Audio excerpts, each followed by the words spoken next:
This episode of Capes and Lunatics is brought to you by Tweaked Audio. Get awesome headphones, go to tweakedaudio.com and use the coupon code Southgate to get 30% off, free shipping, and a lifetime warranty. Or you can get there through the link on our website, southgatemediagroup.com.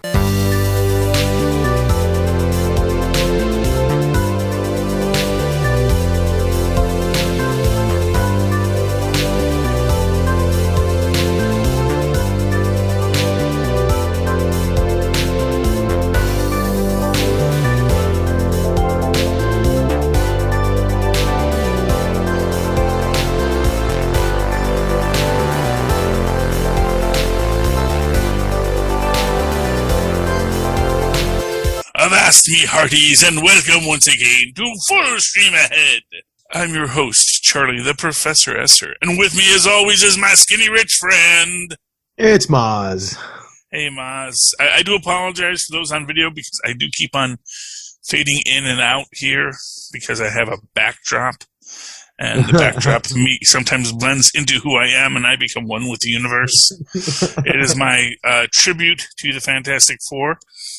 And Marvel's own Invisible Woman, pardon me. So as is our custom now, we had a great series, Falcon and the Winter Soldier, and now we get to the final end cap for it, which is the Assembled discussion. Everything you need to know about the making of this hard-hitting, high-flying series. Season 1, Episode 2 of Assembled. Just found out that Episode 3 will be Black Widow, based on the movie. This says the director of Assembled, so just not to get it twisted, the director of Assembled is Brad Baru. Writer was Mekan Leon. Stars Nate Moore, Zoe Zagelhout, Carrie Skoglund, sorry, Anthony Mackie, Sebastian Shaw, Malcolm Spelman, Daniel Bruhl, Wyatt Russell, Clay Benet, Michael Crow, Julia Louis-Dreyfus, Brad Martin, Florence Kasumba, Trevor Watterson, Ray Chan, Emily Van Camp, Aaron Kellyman, Eric Levine, and Don Cheadle as James Rhodes / Rhodey. Well, Kevin Feige doesn't get listed here, but actually, now I'm trying to think, was Kevin Feige in this? Man, I don't know. I don't remember. Man is so busy. He is a busy man. You know, trying to stamp out the legacy of Marvel Television right now. But that's something that if you tune in to Capes and Lunatics or Super Connectivity this week, we'll talk more about.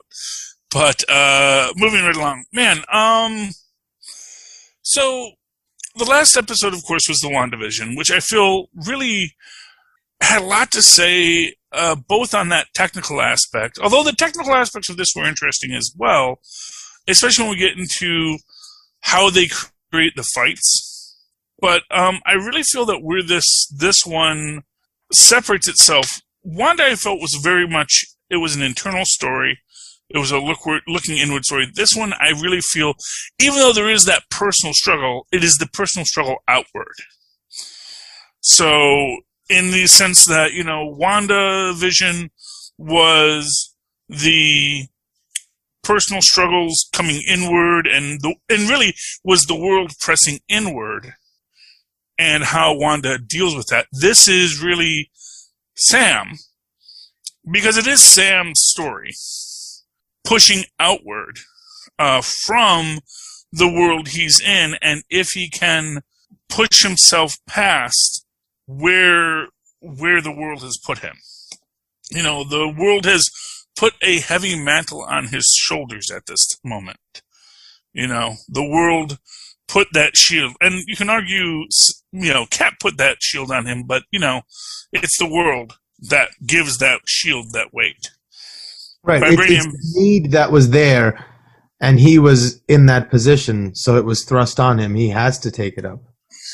Exactly, and exploit what that means.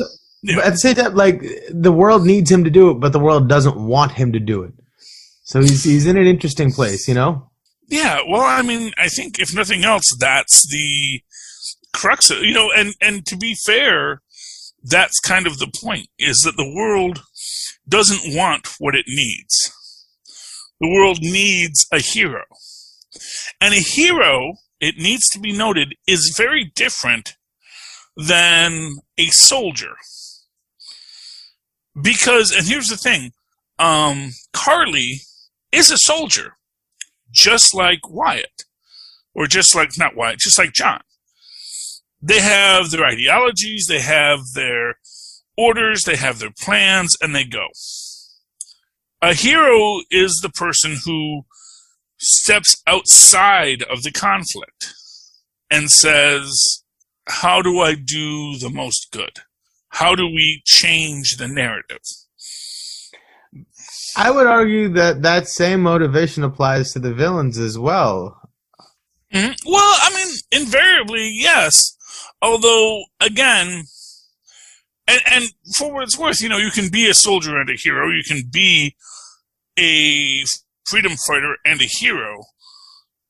It comes down to, when do you start to look at the other side?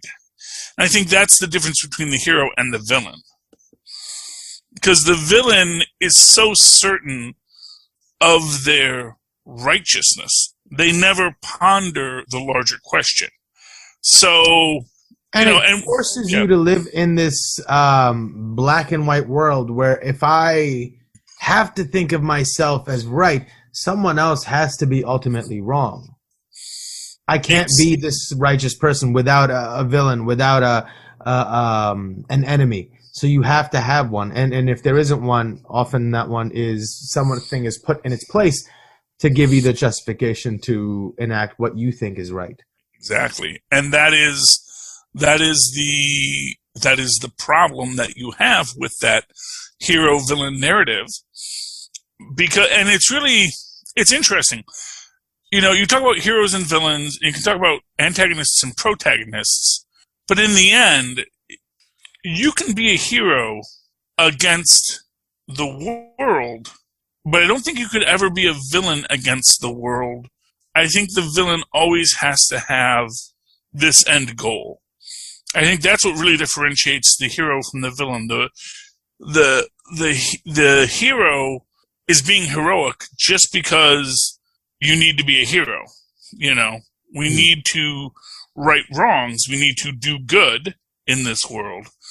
Whereas the villain imagines an endpoint of that doing good, that when they get to that last place, when their means, when their day is, when they finally achieve what they wanted to achieve, now they can say, well, now we're done. We don't have to fight anymore. We don't have to do anything anymore.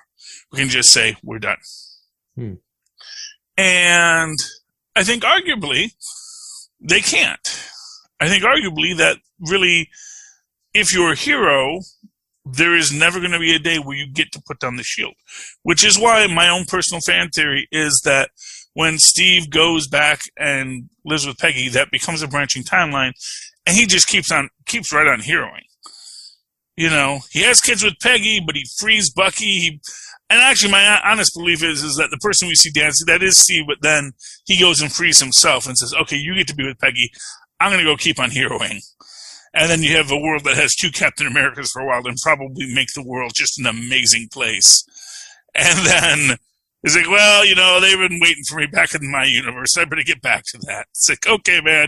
Hey, yeah, give your friend Sam the shield. It's like, yeah, sure, man. That's great. That's nice. It's a good shield. That's good. I can just imagine like a tag team of two Captain Americas. Captain's America, why not, man? Yeah. That sounds fun. Yeah. Well, that's like my one what if I would love to see is, I mean, I'd love to see, what Cap did when he went back and hung out with Peggy, but I would love to see the Cap story where he doesn't go into the ice and he does have that dance with Peggy, and then they go, and then he just keeps on being Cap throughout, the 40s into the 80s, and all the problems he solves, like he finds out about the experiments with the, with Isaiah Bradley, and he puts a stop to it, but then, or he brings Isaiah Bradley in and says, no, you're with me now. Every time I'm fighting, you're fighting by my side. We're brothers now. And they keep on pushing the world to a better place. That's my what if that I want to see, but we'll see if Marvel decides to do that. But yeah, what really intrigued you about this? I think the most interesting thing, aside from a lot of the special effects stuff, like Falcon's costume and how like the fabric had to be CGI'd to not puff out in certain spots, I thought that was kind of interesting. But I think the most interesting part to me was Bucky talking about how he approached the character from like an actor's perspective, and saying, I went back and watched the other movies and thought to myself, if an audience is watching these 3 movies in succession, I want there to be some sort of commonality and some thread between the characters. And to hear the director and everybody else talk about how studiously he approached the character was really cool to me. Yeah. On that point, now this is like one of the big questions and controversy, and it's not really a controversy, it's one of these manufactured controversies. That at the end of it, of course, we get the title card of Captain America and the Winter Soldier. And, there's this, they didn't tell Spellman that that's what they were going to put as a title card. That came from on high. And it really shocked him. And he loved it because he did love that. Yeah, it is about. I won't say he loved it, but he appreciated that it is about Sam coming into that name, but that Bucky's still left as the Winter Soldier at the end. That's a question. Now, I actually think, and I think Spellman even said this in the interviews on it as well, was that. And this isn't in assemble. This is like extra. This is the extra reading, after school reading that I do. He said that, he understood that if they had both changed their names at the end, you wouldn't have gotten the weight of Falcon's name transition. But at the same time, it does feel like, Bucky accomplished a lot. Bucky did move himself forward. And I know people said it should have been, Captain America and the White Wolf. I think it should be Captain America and Bucky. Because they call him. He's trying to say, I'm no longer the Winter Soldier. And you're part of my making amends. That whole exactly. thing. He is James Buchanan Barnes now, and that's who he is, and. You can call him Bucky. That's cool. Because he's Bucky. That's his name. Yeah. The other thing was, I thought it was interesting to hear, was that the director, the guy with the crazy hair? Yeah. Okay. No, that's the writer, cool. Mr. Spellman. The writer. Oh, that guy's cool. Yeah. And to hear him talk about, the perspective they took on Isaiah Bradley, and how they took care to say that, even though what he had to say was difficult to hear, but they didn't want to paint that perspective as wrong, even though somebody had to come up and take seemingly not necessarily an opposing viewpoint, but not the same viewpoint, but that they both could exist. And that's something I felt as I was watching it, and to hear how carefully they thought about it, and for it to land so well on me was really nice to hear. That part I thought was really cool. Yeah. I mean, I think all around it's really, it's an excellently told story without a doubt. And, I think, and I think between Spellman and, Carrie Scogland, she's the white lady, you see, who is the director. They were really open and active in telling this story. And in fact, most things I've read on this says that, when they were discussing how far they wanted to push a lot of these narratives, Carrie was always the one saying, no, go further. What do you really feel? Be honest with it. And, and really lifting up and empowering her writers, which is what a good director should do. That's what you want. Yeah, I mean, it was great. I do want to talk a bit about the truck fight scene. And it is interesting because the truck fight scene and the issues with Puerto Rico, because they were all set to shoot a lot in Puerto Rico, and then they had like a couple of earthquakes in Puerto Rico and had to completely shift production. And then after they shifted production, then they've got COVID in Prague. And it was, I mean, this show was beset. And I thought they would go more into detail about narratives that they had to leave out on the table. I thought we would get a bit more of that. I was surprised that we didn't get more. Oh, this is a story we wanted to explore, but we had to leave it there because we didn't have time to film it. I wish there was more of that. I get the feeling that is an overstatement. I think people want there to be more. Yeah. And they point to the ADR because there's a lot of ADR in this. But, that's, I forget exactly what it's saying, but it's when you hear someone talking and you don't see them talking, especially when they're giving exposition.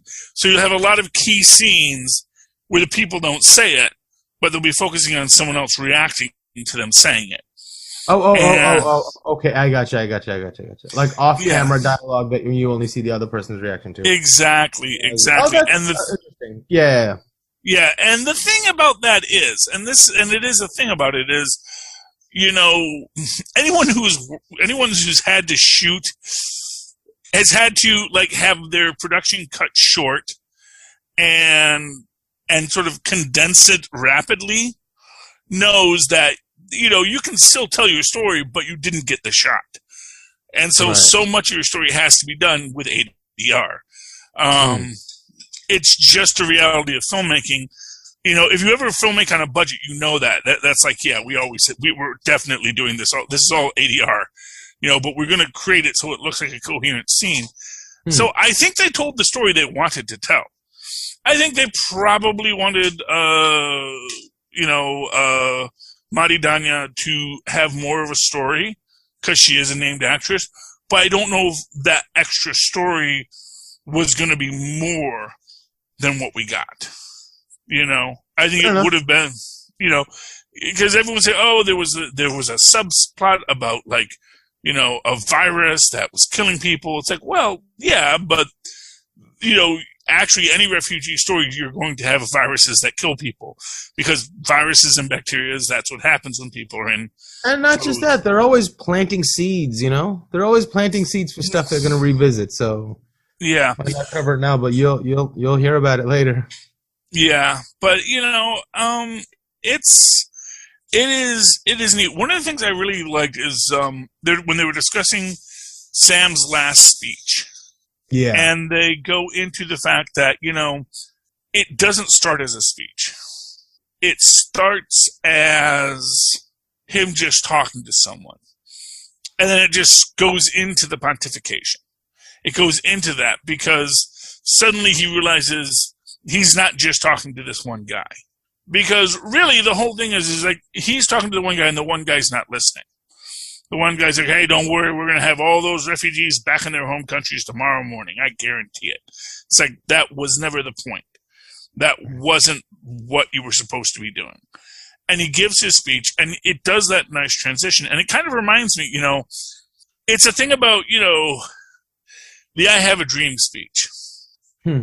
Which is that, it wasn't the speech Martin Luther King was going to tell.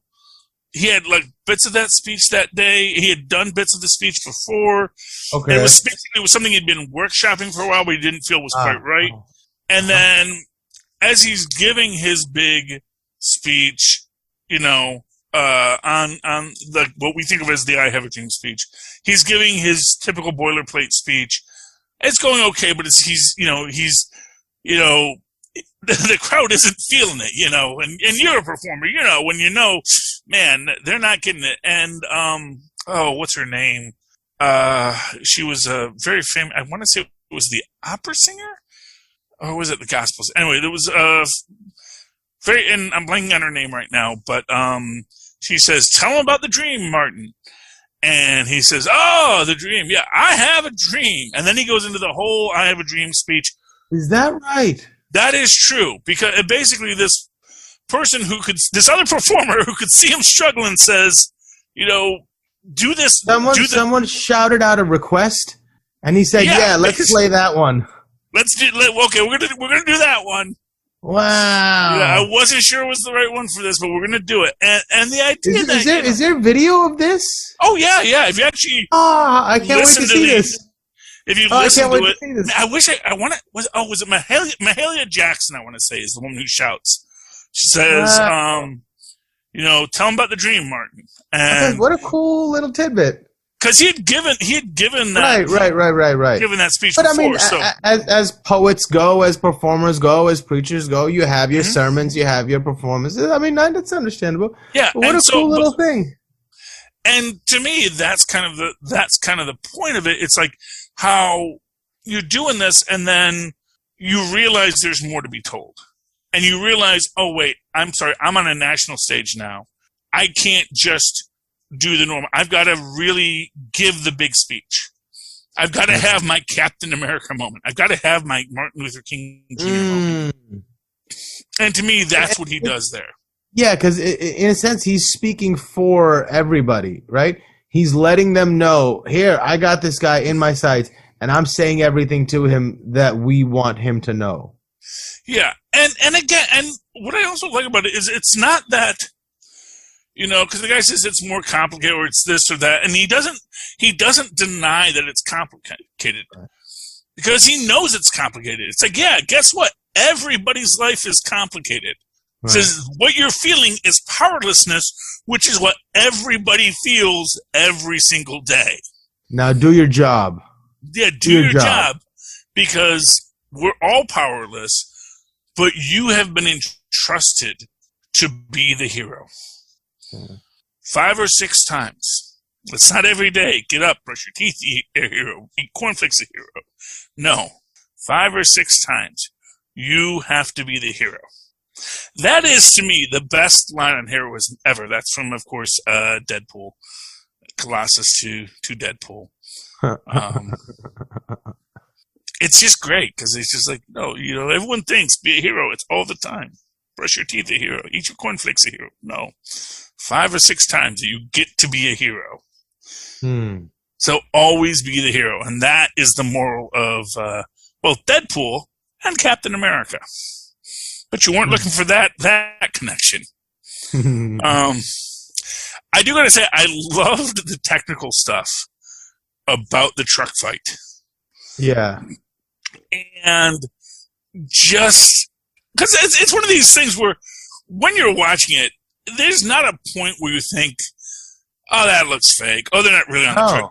I mean, I know they're not on a truck driving at 30 miles an hour, but But you don't get a chance to think about it. There's too much fun stuff happening, and it's done really well that you're just like, you're just going along. You're perfectly happy to go along for the ride. Nothing sticks out at you that makes you go, hey, but wait a second, And I think that is an art in itself. That suspension of noticing stuff. And for what it's worth, one thing that Marvel is known for, especially since Daredevil, is the hallway fights. And we saw that in Winter Soldier in the elevator fight. And the idea of the closed space fight. And that is a Marvel signature. And it was particularly interesting in this one because it is that hallway fight turned on its head. Because it is closed, but not because there's no walls. But not because of the walls. It's closed because if anyone falls off, they're gone. And so all the people have to stand in the same area believably, fight believably, and stay on the truck believably. And that is what makes it really an amazing fight, that truck scene. Right, because it kind of is a hallway scene fight without the claustrophobia. But as a metaphor, the claustrophobia is still there because you still have that anxiety about your space. Well, yeah. Well, it's replacing claustrophobia for agoraphobia or acrophobia. Really, it's like, That's pretty cool. it's a hallway fight, but it's on a speeding truck going at 90 miles an hour. That's a great thought. Yeah. Yeah. I wonder if somebody sat there and thought, that's our staple. Let's see how we can turn this on our head. He's like, I got it. We do the hallway fight, but on a highway. Yeah. What do you mean? And to be fair, it makes perfect sense when one of your character's powers is flight, and you're trying to showcase that flight. So that I thought was really, really amazing. I have to say, this is probably the most comics accurate superhero suit we have seen to date, where it is literally just Falcon Cap's suit. Like, it is the same colors. I mean, and like the whole time when I'm seeing it, the first time I'm seeing it, I'm thinking, man, I am certainly hoping vibranium mesh doesn't stain, because there is way too much white on this suit. That's funny. Yeah, well, I think about that. I do laundry a lot, and I'm like, oh my gosh. When none of it's like anytime I see a white shirt, it's like, no, you can't wear white ever. White is not a color you wear. But it looked great. It looked brilliant, and it was just beautiful. It was just beautiful. Because that was really interesting. Was like everybody kept going on and on about the heel turn from Sharon Carter. And they kept talking about what it means for the legacy of Cap and that. Not one time did anybody mention what it means for the legacy of the name Carter, like Peggy Carter, what it means to like, a hero of our country. And then this person, and nobody, like, that's not a conversation. I think that's a really big conversation. Like, I think that's the biggest offense by turning heel is against the family name. Well, although I guess, and there's been articles on this about how, man, a family name really lets you fall upwards, because let's face it, there's a big emphasis placed on the Carter name. Now, exactly, and this is my thing, because to me, and, they've been a bit more explicit saying Sharon is the power broker of late. Right. I still feel that there's just enough linguistic room where you can see this heel turn being a little more complex than it first seems. Because, as I've said, I don't think there is a power broker. I think Sharon in Hightown is part of that story, but that at the end of the day, that story is its own thing. So you think maybe she's using this as an opportunity to go deep undercover, like be a triple agent? I mean, my honest opinion is, because here's my honest. So this is pure fan theory corner. All right, fan theory corner. Here is my thing. I actually think that when we look at this, it's actually about trying to manage threats by creating them. And so I get the feeling there's this idea that, the problem with super soldiers is they're still in charge of their powers and they can take their powers and leave. And you could make an army of super soldiers. Honestly, it's probably not as hard as you think. But the fact of the matter is that, we can create them, but the problem is that people being people, they get angry, they get problematic, they get, they do whatever they're going to do, and then they just start punching things that we don't want them to punch. It's like John Walker, him having the super soldier serum isn't in and of itself a problem, but if he's going to go kill a guy on national TV, that's the problem. Problem isn't even that he kills a guy, it's that he kills him with all the cell phones around. That's when, that's when the problem fails. Because if a guy like John Walker, our blue ribbon Boy Scout, soldier, our mascot is going to be the one who's going to lose himself in that moment, it's not worth it. But if now we shift all of the villains to tech-based weapons, we can keep the cheat codes, and we can turn them off when we need to. And I think that's actually going to be what's going to happen in the Armor Wars. When that comes, it's going to be about how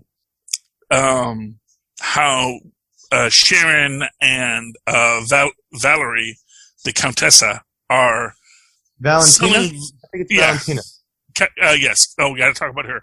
Are selling this high-end tech secrets to villains expressly so they can control when the heroes beat up the villains. Because it gives you that great propaganda if your heroes are going in there and they get the cheat codes. And suddenly, and then of course, then you'd have a great storyline then if you really want to introduce someone like the Wizard or Dr. Doom, someone who realizes what's going on and they start breaking the cheat. They start jailbreaking all the tech that the villains have so that now all of a sudden the cheat codes aren't working. And that becomes this whole other bag of hammers. So lots of things to discuss for those future episodes of the MCU. But let's talk about the Contessa Valeria Allegro. Valentina. I think it's Valentina. Oh, Valentina, that's right. The Contessa Valentina de Allegro de Fontaine. Yes. With the blue instead of the green, because she used to have the white streak. Now it's a blue streak because it's the 20s, man. Nobody, if you get that gray streak, you color that. You color that. You make it purple. You say, I know who I am. But man, I love Julia Louis-Dreyfus in this moment because she is perfect for it. She is perfect for it, and she's going to be glorious. They say she's in Black Widow. We'll see how much. I love that they called her like a female Nick Fury. I like that idea. Oh yeah, and that's the thing. One of the things about Nick Fury, he does a lot of bad things, but he thinks it's for the greater good. And that is the thing that I think you have to remember about heroes and villains, is that sometimes they do it for the greater good, and sometimes they do it for their own purposes. Like, that's always my thing. Like, there is nothing that John Walker did that Zemo didn't also do in this whole thing. But Zemo keeps on getting a pass, and even Sam and Bucky give Zemo a pass. Right, but because Zemo knows who he is, and he acts accordingly. John Walker doesn't know who he is, and presents himself as one thing to the world, but doesn't really have a sense of who he wants to be. So that part is what throws people off, and when he does things people don't think he has a right to do, that it throws them off. When Zemo does things, you're like, yeah, that he said he was going to do that. That makes sense. I mean, one can argue it. Yeah, I just, it's a pet peeve of mine that, it's like, Zemo does everything and everyone's like, oh, let's go to Sokovia. It's like, no, we're not going to Sokovia. I know it's a funny bit. It's a great bit. That Saturday Night Live is kicking themselves. Oh, how did we not think of Sokovia? Because that's basically his pitch to host Saturday Night Live right there. We expect more from John Walker. We expect more. We do. Well, I mean, I didn't, but I read the books. No, I'm saying people in that world. There's a John Walker in my world. I expect more. Yeah. That's why I wouldn't be upset. I was like, oh, yeah, Zemo. Yeah, of course. That makes sense. Tell me John Walker, because I was like, man, God, I wish he hadn't done that. Here's what I'll say. They should have turned Zemo over to the Dora Milaje at that moment. They should have said, yeah, no, he's rogue, man. He shot a guy who could have given us very valuable information because he was so mad about super soldiers. So, no, take him. We're done with him. And it doesn't make the Dora Milaje look really good to say that, he escaped from them twice. Like, or do they just, Well, they eventually get him back, It's I don't know. If you're going to paint them as like, then carry that through and make that count, I guess. To be fair, they're fighting a super soldier and a Captain America and a Falcon. So All right, fair enough. It's like they're going to say, well, because our allies attacked us and he escaped. Right. And then we got him. We knew who he was. And then just to be kind to Barnes, because we weren't letting him go away this time, we let Barnes have a moment and make his amends. And then, but it's just, yeah, that's that. But and they're not super powered, right? No, they aren't. I mean, well trained. That's actually one of those interesting questions about being a super soldier. Because in the comics, there is this whole idea that you actually can be a super soldier if you follow a very strict exercise regime and eat, perfectly balanced meals and, just dedicate it to yourself. Yeah, being a super soldier, it's a lot of hard work, but it's actually not that hard. It's like, these 10 steps will turn you into a super soldier if you do it your whole life. And of course, the Dora-Milaje are people who have done this their whole life. They have been training their whole lives. And, so they're like just a team of Batman. Exactly. Basically, super cool weapons. And that's it. It's like Batman, he is peak level human just because he is a peak level human, because he makes himself be a peak level human. But yeah, so that's that. But yeah, I mean, I love the Dora-Milaje in this, and I love hearing Ayo. Well, I forget the actress's name, but her character's name is Ayo. Just how I love it. They call me, I show up, I don't even know what it is, but I know it's going to be good. I get to put on the yeah. All the other Dora-Milaje, we all communicate, talk to each other. We stay fit. We stay working out because we never know when they're going to call us. We want to be fit for the role because they understand. Oh yeah, it's so cool. Well, yeah, I mean, because I'm sure they're all professional actresses, stunt women, dancers. Your normal ballyhoo. And I'm sure they make a nice bit of coin. Not Robert Downey Jr. money, but I'm sure they make a good bit on the residuals at least. Being in these films and being in these TV shows and being those people who come in and be a part of it. So that's pretty awesome when you think about it. But yeah, so anyway, anything else you want to talk about for this episode, Mozzie? No, I think we got to it. I think the other thing that I think is important, that I thought was important, was the care they took with talking about the sensitive issues that we're all dealing with, and they handled them with care, and to see the amount of care they took with all of it, you can see why it came off so well. Yeah, well, that's the thing about it, and this is what I always said. There is this aspect that is there's more sides to this than just even just the idea of rich bankers are bad, which is and it's not to say rich bankers aren't bad. Rich bankers are definitely people that are playing the system to their advantage, but at the same time, there's this quality to it that is but actually within this complex story, there are these other parallels that aren't being considered because people don't really ever consider the story of The Returned, because we really haven't gotten any story that really talks about the story of The Returned, except actually technically Sam's is the story of The Returned, and a guy who suddenly says, no, your family business is about to go under, and no, you can't get a loan because you have no credit history, and we wrap that into that story of just being black in America, but really there is actually this secondary aspect of the guy who's coming back. He thinks a hero from this world that forgot about him for 5 years. And now he's got to just rebuild it, even though, and of course that is that parallel again to that idea of soldiers coming back from World War I and World War II, black soldiers who had the crosses burned on their lawns because, being a hero only takes you so far. And even though being a hero in this world does take Sam a little bit farther, you have this combination of factors that is both, okay, yes, you are a hero. We're not going to act like, we don't like you because you're black, but we are going to say, but you are returned, and you don't have what we're looking for in what it takes to provide this loan collateral. So it's interesting, and I wish they'd actually done a little bit more to humanize the returned in this.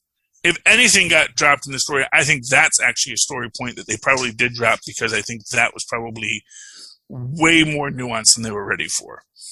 Fair enough. Yeah, that makes sense.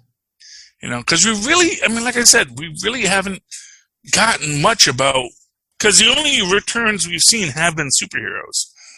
We haven't seen really Aunt May's story of being returned. Because when we get that in a little bit of Far From Home, it is just the idea of, oh, hey, I showed up in their apartment and this woman thought I was having an affair, and it's a haha funny joke. But you realize, oh, I just lost my New York City apartment. I may not be able to find a place to live now. I've got to somehow navigate this world. I don't know if I'm going to easily be able to. So there's a story there that we're waiting for. I don't know if we're ever going to get it, though, because next up is Loki, and that's going to be its own bag of hammers, without a doubt. It is going to be really cool. I'm looking forward to it. But that's not till June, so we're going to have a little bit of a break between these Marvel shows, but we'll fill it with other things on Full Stream Ahead. And enough said, we'll wait for more Marvel. Anyway, Mozz, any final thoughts tonight? No, I think we got to it. I think we got to everything. I do want to thank our lovely sponsors, Tweaked Audio. If you are listening to this podcast and it sounds crystal clear, it's probably because it's on Tweaked Audio. And if it's not, you should go down into the show notes or just go to tweakedaudio.com. You don't need the show notes for this. Go to tweakedaudio.com. Use the coupon code Southgate at checkout to get a discount on the excellent high-quality headphones they do provide. Likewise, use that same coupon code Southgate upon checkout over at hunterkiller.com. Have a real escape room delivered to your house. It's a bunch of clues that you have to solve to help Michelle Gray solve a cold case, but it's a lot of crazy fun.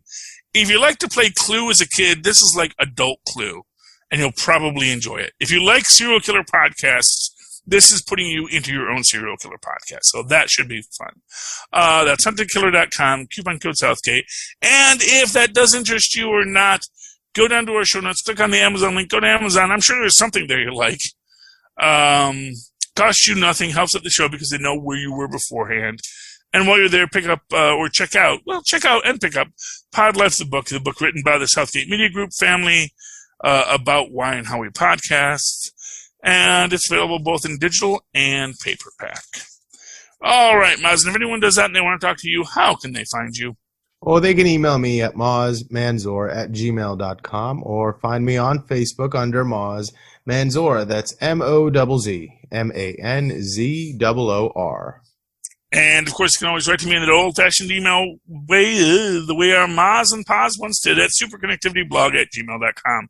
That's superconnectivityblog, all one word, at gmail.com. And, of course, follow me on the Twitter as I live tweet things like Legends of Tomorrow, I'm hoping, and other things soon.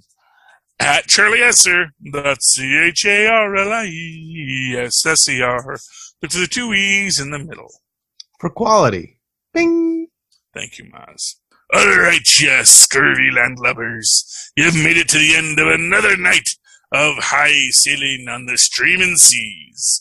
Come again next week, when once again we sail full stream ahead. Arr.